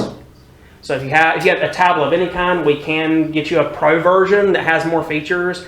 The pro version allows you to annotate documents, mark them up with a stylus. So we could have added like where that water Yes, or the you easement could. was going. I do not have those purchased for you all at this time. I have all other boards on the standard version of the app. The pro version is $35 per license per year. So if that's something the board collectively would agree, hey, we're really going to use this, I could look into buying that. But if just one person's going to have an iPad, I'd rather not waste the money, if that makes sense. Double my paycheck. You're saying it works on an iPad though? Yeah, what you're seeing on the screen now, this is the iPad interface for the standard version. When you're on here, you'll see your attendees, the announcements up here. You have the agenda table of contents. You have... So you go to the Apple Store and just download it? Yep. The app is called Escribe Escribe Meeting Standard. That's the standard version of the app. You can look at the entire agenda packet like this, and it's got all the documents in there. Or you can go item by item, click the paperclip at the top right corner, and go into each attachment. Your details screen here would have the draft votes under resolution. On this iPad, the private comments are available at the top next to the paperclip. You can make them in here. You can save them, and if you tap the envelope icon at the bottom down here, you can actually email them to yourself or to someone else, or just a couple functions here. The current item button that I showed you on the browser is this bookmark down here at the bottom. If you click that, you can see it flashing down there when I'm tapping it. It'll take you to the next item at the bottom.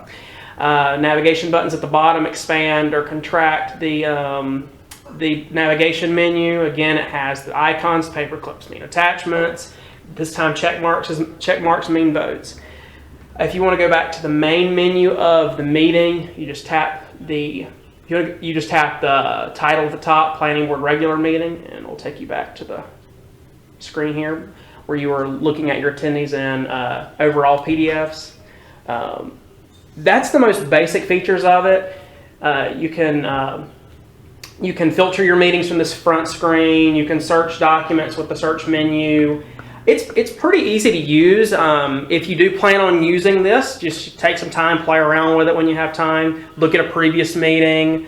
And of course, I'm always here for technical support. And I make house calls if you tip me. That's a joke. Does anyone have any questions?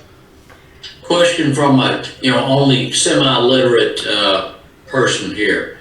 Can you operate Escribe and the login for the like we are now on the same screen, or what? I don't know what you're asking, John. For our remote meeting. Yes, you can. You can have both. Right this moment. You can have both open on the same device. If you want to open it in a web browser, you can have it on a separate tab. You can arrange your windows on your screen to have half your screen be Escribe, half your screen be the Webex. But it doesn't host. It does not. It does not host the Webex within the app. It doesn't do that. So you'll still have to pull this up in addition to the Webex. But is there a chat feature? No, for very specific reasons. There is a feature enabled where you guys could talk to each other, but we don't want sidebar conversations. We don't want anything that could qualify as an illegal meeting, ex parte communication, whatever term you want to use. So we have that turned off. Technically, if John was in the system, he has a feature to chat directly with me. If he needs to inform me of something, if I need to tell him, hey, there's a rule of procedures being broken right now, I can alert him to that, or he can alert me to something, he can ask me a question. So that's called chair comments, but group comments are turned off just because I don't want the legal headache. I hear you. But yeah, that's pretty much all the features. So if we were assigned a task, so after this, if no one has questions, we now have 2 tasks that are going to be assigned to us. Will those then show up in our Action items. action items? So there is a feature in here called tasks where I can enter it and it'll send you an email to remind you to do something. It's a very basic feature, so I don't know how much I'm actually going to use that. But you can put your own tasks. Yeah, you can enter your own reminders in the comments feature for each item, but really, I'm not probably going to use that feature in the immediate future, just because I'm still rolling out large parts of this software. Our next stage is actually going to be online board applications and a board portal online where you all will have a very nice professional photo and some brief information about you all. We're going to show off. We're going to make our website even nicer. So we should put this on our LinkedIn account. You can link it to your LinkedIn account. But anyway, that electronic voting and a YouTube live stream will be merged in. But there's a lot of stuff going on. Well, a YouTube live stream, like when we're all back in person. Yes, Or no longer hybrid? once we're no longer hybrid, we will probably switch to a YouTube live stream. So instead of me having to upload a recording after every meeting, it's just already on there through a live stream. In the same way that you can watch Set up the camera, look at all of us. In the same way that you can watch a Union County Planning Board meeting on YouTube, exact same way.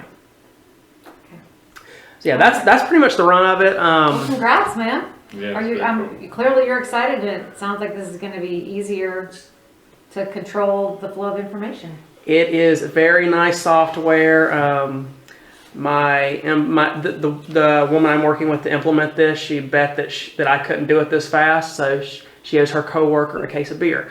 So we're very excited for this new software. This is going to make meetings easier, and it's making our task to staff easier, because staff is working on the back end of the software to submit stuff. It creates the agenda packages, and there's no formal exchange of physical papers anymore. It'll just show up when somebody submits them to you. And all of council is switched to the system, so they're no longer getting hundreds of pages every month. So we're looking to save probably 50,000 sheets of paper per year. So does it, like Hunter, for you, for instance, in the small cell, instead of having 10 pages of federal documentation, would you just be able to say, federal documentation reference with a link? That's how it is. Well, I think she says instead of including 10 full pages, you could just include a link to here. Go read this 10. Go read. Yeah, I could do that in the memo. How about are the ordinances on here? Our ordinances are not hosted in the software. That's a completely separate software that we're talking about. I mean, we can't find it now because I got the big book at home. Mm-hmm. No, we can't put all of our ordinances in here. That would make the software too messy to navigate.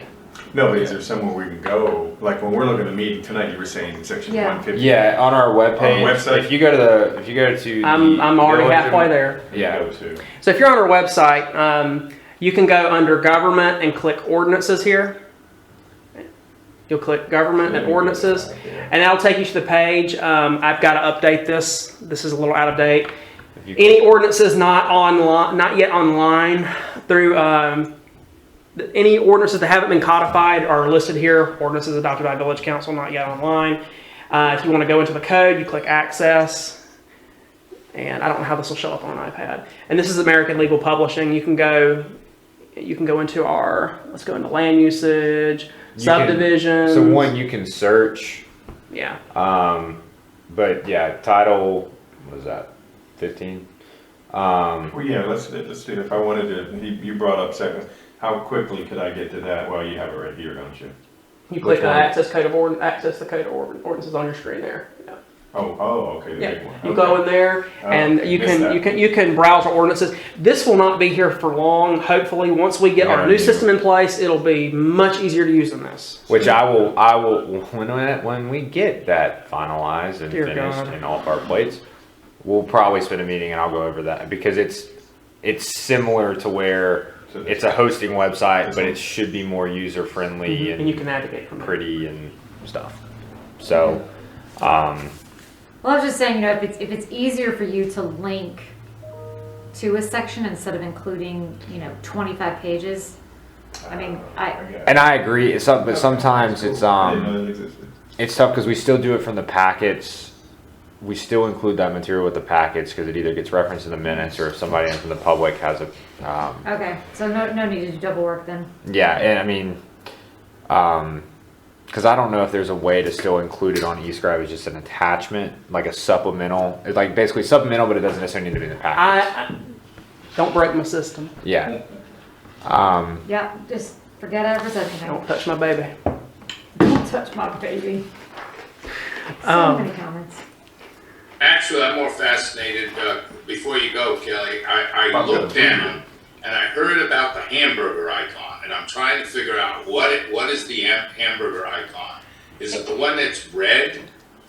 So if you're looking in the web, I'm sorry I stopped screen sharing, but if you're looking in the web browser for Escribe, and you're in a meeting, there's an icon that's a circle with 3 lines in it. Oh, And so both Kelly and the people I work with the software, they call it the hamburger icon. Yeah, it's That's just the a, first I it's a figured that slang. because it looked like a brioche bun. Yeah.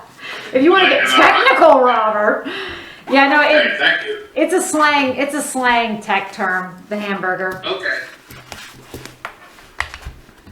Makes me feel cool that I even know it. That was cool. Good pull by you. Good action.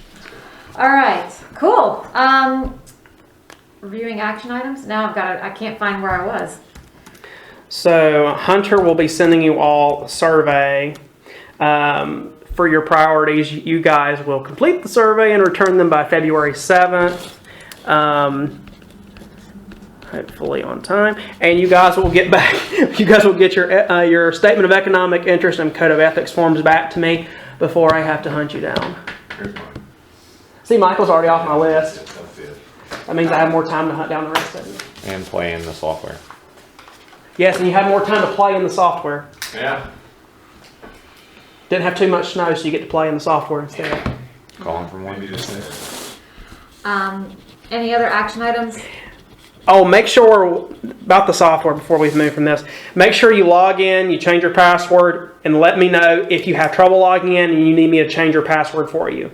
I will be on vacation starting tomorrow night, so if you don't catch me in the next 24 hours. less than that, if you don't catch me in the next 15 or so hours, you won't be able to catch me for about a week. So, fair warning.